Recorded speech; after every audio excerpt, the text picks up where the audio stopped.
Здравейте, казвам се Вера Цанкова.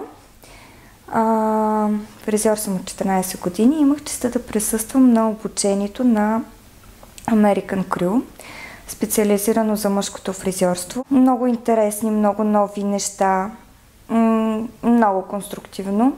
На теория, общо взето, всичко така беше много хубаво поднесено. Кратко, ясно, точно. В практиката самите стъпки, особено хора с дългогодишен опит, много трудно успяват да излезат от навика. И всъщност сега ще трябва 3 месеца да се стараем по новата методика, въпреки че до сега сме я прилагали несъзнателно. Сега ще трябва целенасочено да работим вече, за да може живи и здрави октомври месец да се видим пак на втория модул.